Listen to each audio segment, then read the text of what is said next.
Tournicotte de Magali Bognol. Bonhomme fabriquait des jouets, toutes sortes de jouets, de belles poupées aux longs cils, des chevaux à bascule, et même des petits trains avec des wagons de toutes les couleurs. Tous les enfants de la ville venaient admirer les jouets de Bonhomme, même la fille du roi. La petite princesse repartait toujours les bras chargés de jouets. Bonhomme se sentait seul alors. Il aurait aimé qu'un de ses jouets reste avec lui, comme un ami. Un soir, qu'il était tout triste, il trouva un morceau de fil de fer sur son établi.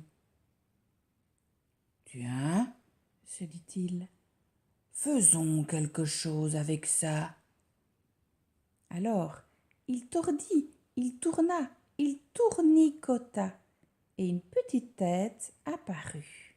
« Bonjour, dit-elle. « Bonjour, répondit Bonhomme. « Où suis-je » demanda la tête. « Attends, dit Bonhomme, je n'ai pas fini. » Il tordit, tourna, tournicota, et voilà, c'était une petite bonne femme. À peine terminée, elle se mit à danser sur l'établi. « Ça, c'est tordant, dit Bonhomme. Tu t'appelleras Tournicotte et tu resteras avec moi. » « D'accord, mais où est mon lit ?» demanda Tournicotte en bâillant.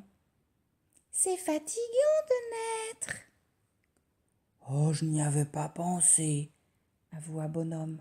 « Mais voilà. » Il avait trouvé une boîte à clous juste à la taille de Tournicotte. Il la posa sur sa table de nuit.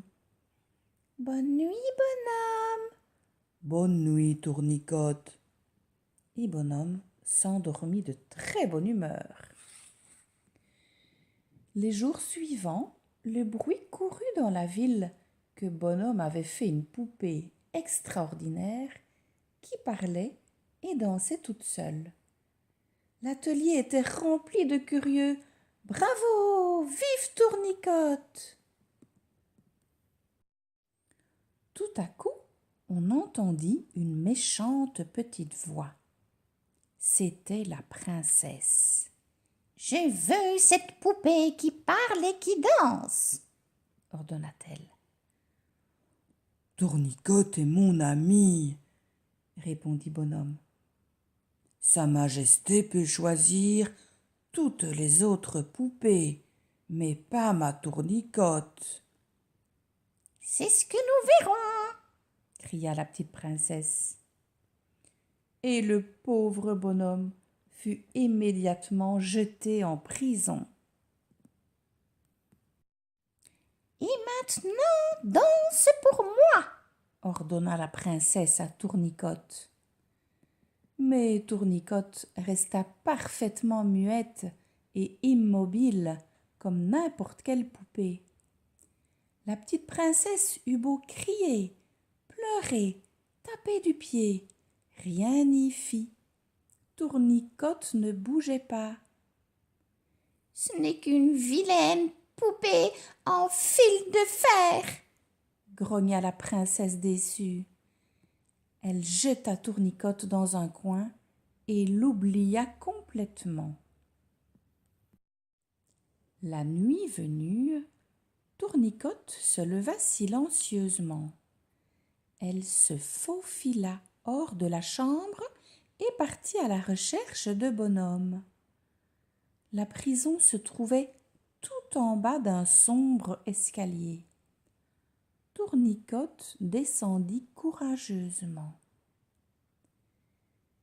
Tout en bas, enfermé à double tour, Bonhomme gémissait la tête entre ses mains. Un petit bout de fil de fer, juste un petit morceau. Voilà ce qu'il me faudrait.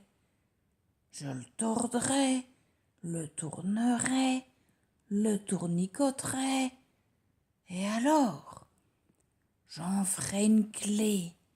J'ouvrirai cette porte et j'irai délivrer ma tournicote.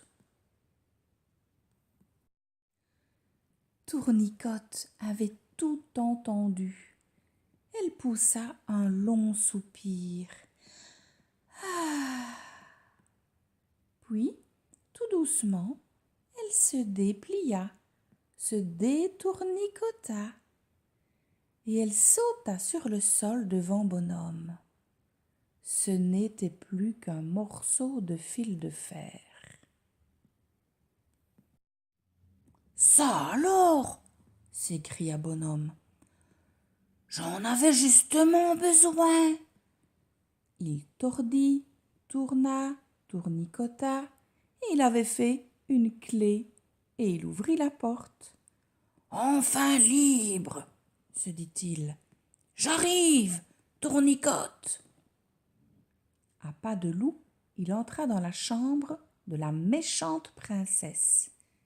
Mais bien sûr, Tournicote n'y était pas. Désespéré, Bonhomme s'enfuit dans la nuit. Il courut longtemps sans se retourner, et il finit par s'asseoir, triste et épuisé. Hélas, ma pauvre Tournicote, tu es si petite et le monde est si grand. Comment te retrouver à présent? Je t'ai perdue pour toujours. Devant lui passaient des trains ou wagons de toutes les couleurs. Elle est peut-être partie très loin, se dit Bonhomme. Elle m'a oublié maintenant. Le jour se levait quand sa main rencontra quelque chose dans sa poche. C'était le petit morceau de fil de fer. Bonhomme le regarda et, presque sans y penser, le tordit un peu. Il tourna, il tournicota. « C'est pas trop tôt !» s'écria Tournicote. « Je m'ennuyais, moi, là-dedans. »« Ma Tournicote !» s'écria Bonhomme. « Dire que je t'ai cherché partout, tu étais juste là, au bout de mes doigts. » Passa un train aux wagons de toutes les couleurs, aussi beau qu'un jouet. Bonhomme et Tournicote décidèrent de monter dedans. Ils partirent très loin, dans un pays où il n'y avait ni garde, ni princesse, ni personne pour les séparer.